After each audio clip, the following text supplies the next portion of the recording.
할렐루야, 반갑습니다. 2021년 2월 5일 금요일 아침입니다. 오늘도 주님의 평강이 여러분과 함께 하시길 주의 이름으로 축원드립니다. 함께할 찬송은 280장 천부여 의지 없어서입니다. 천부여 의지 없어서 손 들고 옵니다. 주 나를 외면하시면 나 어디 가리까. 내 죄를 씻기 위하여 피 흘려주시니 곧 회개하는 마음으로 주 앞에 옵니다. 2절 전부터 계신 주께서 영 죽을 죄인을 보혈로 구해주시니 그 사랑 한없네. 3절 나 예수 의지함으로 큰 권능 받아서 주님께 구한 모든 것 늘 얻겠습니다. 내 죄를 씻기 위하여 피 흘려주시니 곧 회개하는 마음으로 주 앞에 옵니다. 아멘. 하나님 말씀은 사무엘하 19장 18절부터 20절까지입니다. 왕의 가족을 건너가게 하며 왕이 좋게 여기는 대로 쓰게 하려 하여 나룻배로 건너가니 왕이 요단을 건너가게 할 때에 게라의 아들 시므이가 왕 앞에 엎드려 왕께 아뢰되 내 주여 원하건대 내게 죄를 돌리지 마옵소서. 내 주 왕께서 예루살렘에서 나오시던 날에 종의 패역한 일을 기억하지 마시오며 왕의 마음에 두지 마옵소서. 왕의 종 내가 범죄한 줄 아옵기에 오늘 요셉의 온 족속 중 내가 먼저 내려와서 내 주 왕을 영접하나이다 하니. 아멘. 오늘 말씀 제목은 참회입니다. 참회. 여러분 혹시 다른 사람 앞에 엎드려서 100배 사죄를 해보신 적 있으세요? 정말 못할 일입니다.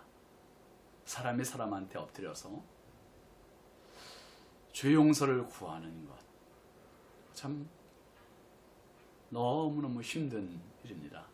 제가 언제 말씀드렸습니다마는 중3 때 어린애들하고 친구들하고 같이 교회 남해 과수원에 갔다가 이게 한번 들켜가지고 도망을 갔는데 어린애들이 붙잡혀서 그날 저녁에 이 주인이 그날 왔던 애들 집을 다 방문을 한 겁니다. 저희 집에도 왔습니다.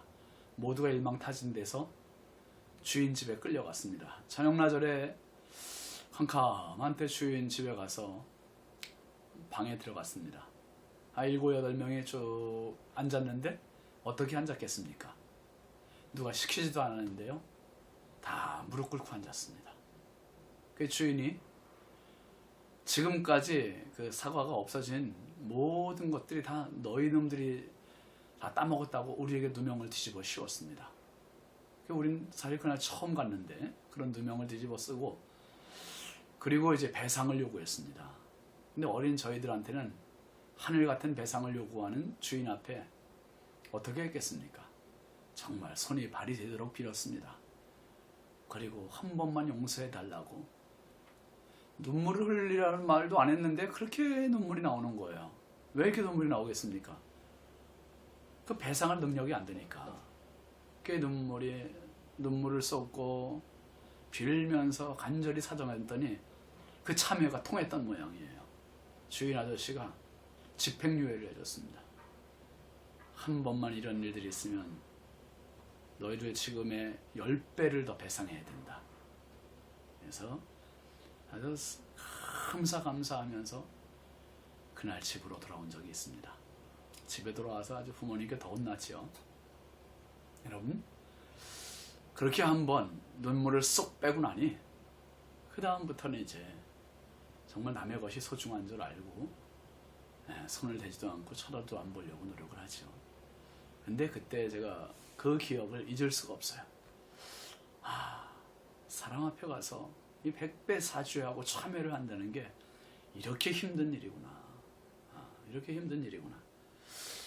여러분 오늘 다윗 왕의 귀환에 앞질러서 시므이가 요단강을 건너려고 하는 다윗 앞에 와서 절을 합니다. 엎드려서 간절히 100배 사죄합니다. 18절 19절 한번 볼까요? 왕의 가족을 건너가게 하며 왕이 좋게 여기는 대로 쓰게 하려 하여 나룻배로 건너가니 왕이 요단을 건너가게 할 때에 게라의 아들 시므이가 왕 앞에 엎드려 왕께 아뢰되 내 주여 원하건대 내게 죄를 돌리지 마옵소서. 내 주 왕께서 예루살렘에서 나오시던 날에 종의 패역한 일을 기억하지 마시오며 왕의 마음에 두지 마옵소서. 시므이 자신의 과오 알고 있는 거죠. 어제도 우리가 살폈습니다마는 16장에서도 한번 살폈었죠. 그가 왕이 축출되어 도망갈 때 그의 길을 가로막고 욕과 저주를 퍼붓고 돌을 던지고 정말 말할 수 없는 모욕적인 처사를 했던 작자입니다. 근데 지금 왕의 귀한 길에 나서서 자신의 그 했던 잘못을 용서를 구하는 겁니다. 근데 시므이가 왕 앞에 엎드려서 하는 말을 자세히 들어보세요. 내게 죄를 돌리지 마옵소서. 왕께서 예루살렘에서 나오시던 날에 종의 패역한 일을 기억하지 마시오며 왕의 마음에 두지 마옵소서. 그럽니다. 여러분 지금 시므이는 죄를 뉘우치는 데 집중하기보다는 자기를 용서해달라는 데 집중하고 있어요. 이 시므이의 말에 진실성이 좀 결여돼 보이지 않습니까? 사죄라는 것은요, 자신의 죄만을 말하고 자기에게 집중돼야 되는 거죠. 자기의 행동에 대해서 집중해야 되는데 시므이의 모든 말은 용서에 초점을 맞추고 있어요. 용서. 자기의 죄를 기억하지 말아달라는 부탁입니다.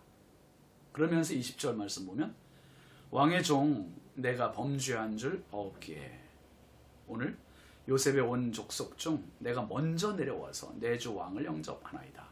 내 죄 지은 거 알기 때문에 이렇게 먼저 나왔습니다. 그러면 용서해 주십시오. 그 부탁하는 거예요. 참회는 참회예요. 맞아요. 그런데 뭔가 좀 부족한 참회 아닙니까? 2% 부족해 보이는 그런 참회. 여러분 누가복음 19장에 보면 삭개오 이야기 있잖아요. 예수님께서 여리고로 지나가시는데 그 삭개오가 예수님 보고 싶어서 돌무화과 나무, 옛날엔 뽕나무로 되어 있었지만 이제 번역상 돌무화과 나무로 이제 지금은 개역 개정판에 나와 있죠. 돌무화과 나무 위에 올라가서 예수님을 바라봅니다. 그런데 예수님께서 지나가시는 게 아니라 자기 앞으로 오시는 거예요. 뽕나무 아래에서 예수님께서 삭개오야 부르십니다. 삭개오가 불이 나게 내려오죠. 그리고 예수님께서 뭐라고 하셨습니까? 내가 오늘 내 집에 좀 가야겠다. 이 삭개오는 당황보다는 기쁨이 더 컸습니다.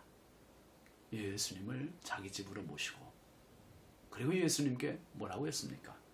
누가복음 19장 8절 말씀입니다. 내 소유의 절반을 가난한 자들에게 주겠사오며 만일 누구의 것을 속여 빼앗은 일이 있으면 네 갑절이나 갚겠나이다. 여러분 삭개오는 진정한 하늘 기쁨을 얻은 사람입니다. 참회는 말로만이 아니라 행동이고요. 참회는 사죄의 아픔과 더불어서 용서의 큰 기쁨을 얻는 것이 참회입니다. 자신의 잘못을 깨닫고 철저히 배상의 책임까지 지는 모습, 그게 진정한 참회이죠. 지금 시므이의 모습은 참회는 참회인데 살기 위해서 구차한 참회, 그런 참회입니다. 여러분, 사실 저와 여러분이 하나님 앞에 지은 죄에 대한 배상을 갚을 능력이 없습니다. 우리의 부족을 아시기에 하나님께서 대신 다 갚아주신 겁니다. 그게 바로 십자가 사건 아닙니까? 독생자 예수 그리스도에게 우리의 죄를 다 뒤집어 씌우시고 예수님 대신 죽어주시고 그래서 이제 하늘 나라를 소망하게 되고 하나님 자녀로 살게 된 것. 여러분 우리가 시므이처럼 사는 인생이 아니라 삭개오처럼 살아가야 되겠습니다. 오늘도 이 사죄의 은혜 힘입은 자로서 참회의 심정 가지고 우리 하나님을 마음껏 영화롭게 해드리는 데 초점을 맞추고 하나님을 기쁘시게 하는 우리의 삶이 됐으면 좋겠습니다. 기도합시다. 거룩하신 아버지 하나님, 주의 은혜와 사랑을 감사합니다. 사죄의 은혜, 무엇과도 비길 수 없고 바꿀 수 없는 이 소중한 은혜를 힘입은 저희들, 시므이처럼 용서에 초점을 맞추는 어리석은 자가 아니고 하나님 삭개오처럼 진정한 감사와 감격이 있는 인생으로 살게 하여 주옵소서. 진정이 빠져있는 참여가 아니라 우리의 마음과 뜻을 다해서 날마다 하나님 앞에 참여하는 참 하나님의 아들 딸들 되게 하옵소서. 오늘도 주와 은혜로운 동행, 평생 하나님과 행복한 동행의 발걸음 되게 하옵소서. 예수님의 이름으로 축복하며 기도합니다. 아멘. 예, 오늘도 주님과 동행하시는 복된 하루 되십시오. 감사합니다.